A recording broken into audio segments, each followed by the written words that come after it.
Si vous voulez réellement soutenir ma chaîne YouTube les amis, deux solutions, un pouce bleu si la vidéo te plaît et surtout d'aller voir une pub de 30 secondes sur notre Utip qui est en description de vidéo pour nous rapporter 5 centimes d'euros. Ça peut paraître rien mais si vous êtes beaucoup à le faire ça peut nous aider. Sur ce, merci à vous et bonne vidéo. Salut les amis, j'espère que vous allez bien, on se retrouve pour une nouvelle vidéo sur Dragon Ball et aujourd'hui on est reparti dans la rubrique Et si avec un Et si que pas mal d'entre vous m'ont demandé en message privé, Snapchat, Twitter, Instagram, Messenger. Vous m'avez clairement harcelé sur ce Et si qui est Et si Broly était atterri sur Terre en même temps que Goku, qu'est-ce que ça aurait changé à l'histoire? Et je vais être sincère avec vous, cette vidéo, ce Et si sera totalement décousu dans le sens où on va traiter toute la partie Dragon Ball, premier du nom, jusqu'à l'arc Cell, peut-être l'arc Buu si j'ai la foi. Pourquoi? Puisque, eh bien, qu'est-ce que ça aurait changé concrètement d'avoir un code cheat Broly dès le départ? Broly est l'un des personnages les plus kiffés de l'univers de Dragon Ball et surtout celui qui met des tonnes de fascination dans la tête des fans depuis sa création, dont son premier design et sa première histoire dans les années 90, le Super Saiyan légendaire, le Saiyan qui a poutré Goku et qui a demandé du fil à retordre à toute la Z-Team et surtout qui a donné de l'argent gratuitement à la Toei Animation. Pourquoi? Puisque c'est un personnage qui n'arrête pas d'être utilisé dans toutes les différentes licences de Dragon Ball et avec sa réécriture et son redesign dans Dragon Ball Super Broly qui a été clairement une réussite et qui ramène un background et une histoire beaucoup plus construit par rapport au premier personnage, même si on dénaturise le personnage de le passer d'un monstre entre guillemets à un monstre adorable kawaii, et bien Broly reste le Saiyan le plus puissant en termes de puissance brute et en puissance naturelle. Donc vous l'aurez compris, dans ce Et si on va prendre le Broly de Dragon Ball Super Broly, donc le canon entre guillemets, pour l'intégrer dès le début dans l'histoire de Dragon Ball avec tous les événements qui ont suivi la trame originale. Qu'est-ce que ça aurait changé concrètement d'avoir Broly dès le départ avant l'arrivée de Goku, puis l'arrivée de Goku récupéré par grand-père Sangohan? J'ai envie de dire qu'il y a des éléments qui restent inchangés, c'est-à-dire la mort de Gohan pour donner un impact directement pour ces deux petits bambins qui seraient obligés de survivre au mont Paozu et avec la rencontre de Bulma. Et j'ai envie de dire même au niveau de l'expédition de Broly, eh bien Paragus n'aurait pas réussi à s'échapper et aurait clairement été tué par les sbires du roi Vegeta. Comme ça, on nous enlève une épine du pied et on se construit une histoire uniquement sur l'amitié Broly et Goku et qu'est-ce que ça aurait donné pour l'aventure sur Dragon Ball. Partez du principe que Broly a une nature très douce et tout comme dans la trame originale, on aurait un Goku qui se serait cogné la tête, donc qui aurait perdu cet esprit bestial Saiyan, mais qui serait un peu concon et surtout qui aime se taper et se perfectionner. Donc le Goku qu'on a connu dans la trame originale qui a vécu cette aventure seul accompagné de Bulma, puis avec ses différentes rencontres, eh bien aurait un code cheat dès le départ qui est son apprentissage et surtout sa force de combat beaucoup plus élevée. Pourquoi? Puisque Broly de base est ultra puissant, donc on peut partir du principe que grâce à Broly on aurait dès le départ aussi un Goku qui power up beaucoup plus rapidement que dans l'univers original de Dragon Ball. Donc on aurait eu deux personnages, Broly et Goku, qui se seraient considérés comme frères dès le début, qui auraient grandi ensemble, qui auraient perfectionné leur apprentissage grâce à Muten Roshi, Tortue Géniale, qui auraient appris la maîtrise des arts martiaux, le Kamehameha, etc. Mais clairement, est-ce que toute cette partie de Dragon Ball, on serait pas fait chier comme des rats morts? Pourquoi? Puisque Broly est clairement trop puissant. Déjà que Goku, dans la première partie de Dragon Ball, même s'il en a chié à certains moments, eh bien, il était quand même, je dirais pas le loup dans la bergerie, mais pratiquement. Pourquoi? Puisque il était à chaque fois à power up assez rapidement face à ses différents ennemis, l'armée du ruban rouge, Tao Pai Pai, Tambourine à la mort de Krillin, Piccolo Daimao, Tenshinhan, etc. On a eu un Goku qui a vite power up et qui a vite maîtrisé plus ou moins ses pouvoirs de Saiyan sans savoir qu'il était un Saiyan et qui venait d'ailleurs. Donc toute cette partie de Dragon Ball, eh bien toutes les difficultés qu'on aurait pu avoir potentiellement avec un seul personnage, donc avec Goku, eh bien auraient été quasi et même inexistantes avec Broly, à part si Broly pèterait les plombs, tout comme dans le film Dragon Ball Super Broly. Et vous le savez, un grand pouvoir demande de grandes responsabilités, c'est pas moi qui le dis, et pour le coup, le gros problème du personnage de Broly, c'est que une fois que sa puissance explose, entre guillemets, il perd son safe control et il n'est plus lui-même. Et c'est là où ça aurait été dangereux dans la première partie de Dragon Ball d'intégrer Broly, c'est que, admettons, tous ces personnages qui ont l'habitude de mourir, que ce soit Krillin, Yamcha, Tenshinhan et voilà, tous les mecs qui servent à rien, entre guillemets, on aurait potentiellement un Broly qui aurait pété les plombs à ce moment-là et qui aurait perdu son contrôle et que Goku aurait été obligé de se taper face à son frère spirituel. Est-ce qu'il aurait eu la clé et la puissance nécessaire à ce moment-là si on part du principe que ce Broly enfant aurait déclaré ou déclenché une forme similaire à l'Ozaru, telle que la forme Ikari qu'on a vu dans le film Dragon Ball Super Broly? Ça aurait été très difficile pour le personnage de Goku et pour tous les habitants de la Terre si Broly n'aurait pas repris conscience avec l'éveil de la forme Ikari. Après, il y aurait pu avoir la carotte qui est plutôt simple, le Mafuba, vous la connaissez cette technique, qui aurait pu permettre l'emprisonnement de Broly temporairement par Muten Roshi, pour après le libérer le temps qu'il se canalise et qu'il se calme tel un agneau, et on aurait eu en gros la Terre qui aurait été sauvée par Muten Roshi et Broly et Goku qui auraient perfectionné et continué leur apprentissage jusqu'à l'arrivée du démon Piccolo. Et là encore une fois, je pense pas que le démon Piccolo, donc Piccolo Daimao, aurait fait grand chose face à Broly et Goku. Donc on skip toute cette partie, on arrive avec Piccolo qui vient de naître, etc., la descendance de Piccolo Daimao, donc on aurait un Piccolo, je pense qu'aurait serré les fesses également, et on va directement passer à une partie intéressante, la découverte de leur origine avec l'arrivée de Raditz qui veut récupérer son frère pour tout simplement qu'il s'allie à eux. Après, si on veut faire du fanservice dans cette partie d'histoire, c'est très simple, on crée une descendance à Broly avec Lunch, le personnage oublié de Dragon Ball, puisque je trouve que son tempérament assez chaud cacao brûlant irait avec le personnage doux comme un agneau de Broly DBS, et on aurait un Goku qui serait quand même marié avec Chichi, qui aurait eu Gohan le fragile, etc. Et l'arrivée de Raditz aurait été un point culminant et majeur parce que on aurait un Broly qui a grandi, qui a maîtrisé tout cet art martial avec Goku et qui apprend que tous deux viennent d'une planète qui n'est pas la Terre, qui est la planète Vegeta. Et quelle aurait été l'issue du combat face à Raditz? C'est simple, je pense que Broly l'aurait poutré et n'aurait pas accepté son offre. Donc est-ce que Raditz serait quand même mort, aurait tellement flippé, aurait accepté de devenir gentil?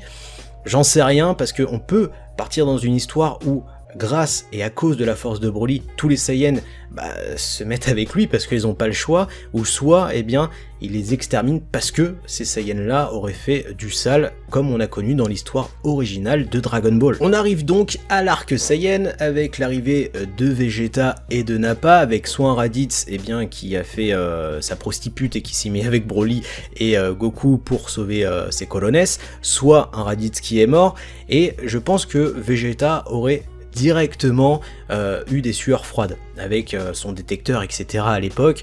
La puissance de Broly même au repos, je dirais pas qu'elle fait 20 à 30 cm, mais enfin tu vois ce que je veux dire, ça aurait été quand même assez imposant. Et pour le coup, est-ce que Vegeta aurait quand même tenté quelque chose? Je pense qu'il aurait envoyé Nappa tel un Pokémon comme il l'a fait dans l'arc Saiyan, et Nappa aurait peut-être fait quelque chose comme dans l'histoire originale, donc tuer soit Krillin, soit Piccolo. Enfin, je pense que la mort de Piccolo reste évidente et importante pour l'arc Namek, donc je vois bien des événements qui sont assez similaires, et avec Broly qui aurait pété les plombs et qui aurait tué Nappa, et qu'aurait peut-être laissé Vegeta en vie. Pourquoi? Puisque ils ont besoin de cette quête et de cette recherche de d'où ils viennent et comment apprendre totalement leur histoire. Et là encore une fois, l'arc Namek, ça risque d'être un gros bordel monstre. Pourquoi? Puisqu'on aurait un Broly, un Goku, leurs enfants, Bulma, Krillin, toute la team qui partirait sur Namek pour potentiellement aller chercher des Dragon Ball ou recréer des Dragon Ball pour donner la vie à ceux qui sont morts précédemment. Et ça aurait été très compliqué pour le personnage de Freezer. Pourquoi? Puisque Autant Freezer, il n'aime pas les machas, qui n'aime pas les Saiyans, là il serait pas tombé sur un mur, mais carrément un building. Pourquoi? Puisque Broly en forme normale aurait été déjà surcheaté. Et c'est là où c'est difficile, mais on peut ramener encore une fois cette difficulté en disant que un personnage qui a l'habitude de mourir, tel que Krillin, serait mort sur Namek et aurait déclenché soit la forme Ikari de Broly pour une deuxième fois, ou clairement la forme Super Saiyan. Sauf que le Super Saiyan de Broly n'est pas la même nature que le Super Saiyan de Goku. Autant Goku en Super Saiyan, même s'il avait la rage d'avoir perdu son meilleur ami, il avait plus ou moins sa tête, tu vois ce que je veux dire? Là, on a un personnage de Broly qui est en forme du Super Saiyan, mais clairement non contrôlé, avec un cerveau tel un légume, et c'est là où c'est intéressant parce que peut-être que Goku aurait été obligé aussi, encore une fois, de se taper face à un Broly qui a déclenché le Super Saiyan, mais lui aussi aurait pu potentiellement le déclencher, tu vois ce que je veux dire? Mais encore une fois, le Super Saiyan de Goku n'aurait pas été à la hauteur du Super Saiyan de Broly, et ça aurait été très très complexe, et on peut imaginer de ce qui aurait potentiellement sauvé l'histoire, c'est tout simplement un vœu demandé à Polunga sur Namek pour que tous les Saiyans, enfin tous les personnes qui sont venues sur Namek, retournent sur Terre directement avant les événements, et du coup en laissant Freezer et tout le monde mort. Et c'est là où comment l'histoire et l'arc Namek auraient pu se conclure. Vous l'avez compris, l'arc Namek aurait été totalement décousu et on aurait eu un Freezer qui peut-être n'aurait pas eu les couilles de revenir sur Terre en Mecha Freezer. Pourquoi? Puisque autant la puissance de Goku en Super Saiyan, peut-être qu'il s'aurait dit ouais, avec un peu d'entraînement ou voilà, avec un peu de rage, je peux le terminer. Autant là, je pense que face à Broly, il aurait pas tenté à revenir sur Terre. Donc, on aurait potentiellement un Roi Cold et un Freezer qui seraient pas revenus tout de suite et qui auraient peut-être fait leur quête entre guillemets pour trouver cette nouvelle planète Namek pour faire un vœu assez farfelu, ou alors venir sur Terre bien plus tard après un entraînement assez intensif. Là où c'est intéressant, c'est qu'on peut partir du principe que Vegeta est quand même devenu gentil, qu'il s'est marié à Bulma, qu'il a eu Trunks, donc on aurait eu potentiellement l'arrivée de Mirai Trunks tout de même pour la maladie de cœur de Goku, et c'est là où pour moi l'histoire aurait commencé à être intéressante. Pourquoi? Puisque comment a été créé le personnage de Cell? Vous le savez très bien, c'est grâce au robot du Dr Gero, grâce aux cellules des meilleurs guerriers récoltées. Imaginez 2 petites secondes, un Cell avec les cellules de Broly. Et là pour moi c'est là où ça part en cacahuète avec le personnage de Broly. Pourquoi? Parce que partez du principe qu'on a un Cell qui a les cellules de Goku, Vegeta, Piccolo, Broly, et en plus de ça qui arrive à absorber C17, C18 et potentiellement même C16, imaginez le monstre. On aurait un Broly qui aurait sa première difficulté et qui aurait été obligé de se pousser dans ses retranchements et surtout de faire attention à pas perdre la boule, parce que dans ses différents exploits qu'il a pu faire sur la Terre avec Goku, eh bien partez du principe qu'il a quand même connaissance qu'à chaque fois qu'il utilise sa puissance un peu trop, il perd la boule et qu'il est un réel danger pour la Terre. Donc on aurait un Broly qui serait potentiellement obligé de se brider, mais aussi de maîtriser, de canaliser cette puissance pour lutter face à cette menace de ce Cell qui aurait eu une puissance atomique. Et c'est là où c'est cool, parce que cet arc là aurait pu donner naissance à tellement de fanservice et de badassitude que limite j'en bave. Et c'est chaud, puisque cet arc là aurait demandé une maîtrise et une conscience au personnage de Broly oufissime. Alors on peut très bien imaginer qu'ils auraient eu le temps de s'entraîner dans la salle de l'esprit du temps et que ça aurait peut-être aidé Broly à plus ou moins se canaliser et à contrôler sa force, puisque partez quand même du principe que ce Broly, depuis tout jeune, il s'entraîne avec Goku, donc au bout d'un moment, est-ce qu'il aurait réellement contrôlé cette force? Mais voilà, j'aime bien m'imaginer l'idée que c'est une force qui reste incontrôlable, tu vois ce que je veux dire, ou difficilement contrôlable. Donc admettons que grâce à Vegeta, Goku, toute la Z-Team, Broly, ils arrivent à buter Cell, d'accord? Cet arc est très compliqué, mais ils arrivent à sauver la Terre. Mais l'arc suivant, il est encore plus chaud, l'arc Majin Buu. Ah non mais là c'est vraiment chaud, pourquoi? Parce que autant dans l'arc Cell, c'était chaud, il y a eu des sueurs froides, ils ont limite transpiré de l'arrêt, là c'est même plus de la transpiration, c'est les chutes du Niagara dans ton slip. Pourquoi? Puisque on aurait cette première difficulté qui est juste énorme déjà, le contrôle mental de Babidi s'il le fait sur le personnage de Broly. s'il l'aurait maginé entre guillemets, donc Majin Broly, partait du principe que ça aurait pu être l'élément déclencheur pour la forme Super Saiyan légendaire Berserker. Et là déjà, dans ce principe, ça aurait été chaud, très très chaud. Et je pense que Beerus n'aurait pas fait ses rêves cochons très longtemps dans son arbre. Il aurait été obligé de se réveiller puisque là, potentiellement, on aurait un Majin Broly qui aurait pu tout décimer. Clairement, hein, tout décimer. Donc on aurait potentiellement un Beerus qui se serait réveillé parce que rappelez-vous que si Kaioshin meurt, il meurt aussi. Donc c'est un peu chaud, et le rôle du dieu de la destruction, c'est d'avoir une pérennité, entre guillemets, un univers qui est quand même assez stable et équilibré. Et là, l'équilibre est totalement foutu. Donc vous l'avez compris, le cas Majin Broly aurait été très compliqué pour la Terre. Mais la deuxième option est aussi chaude. Pourquoi? Parce que, imaginons que Babidi n'est pas aussi réfléchi et le fait quand même sur Vegeta, tout comme il l'a fait dans la trame originale. Donc on aurait un Vegeta qui fait son sacrifice, etc., patati patata. Mais on aurait la résurrection de Majin Buu, et qui dit Majin Buu dit absorption de Broly, ça aurait été encore plus chaud. Pourquoi? Parce que on aurait eu un personnage qui aurait été ultra cheaté, mais ultra cheaté, et là aucun espoir pour la Terre. Certes, Beerus aurait peut-être Akai Majin Buu, tu vois ce que je veux dire, mais est-ce qu'il aurait eu la descendance de demander à Whis de remonter le temps ou de sauver les Saiyans parce qu'il aurait fait son rêve de Super Saiyan divin et tout le bordel? Peut-être, mais là, à aucun moment, et franchement, je vais être clair et clairvoyant, la Z-Team aurait pu gagner dans cet arc. Ça aurait été trop compliqué, vraiment trop compliqué.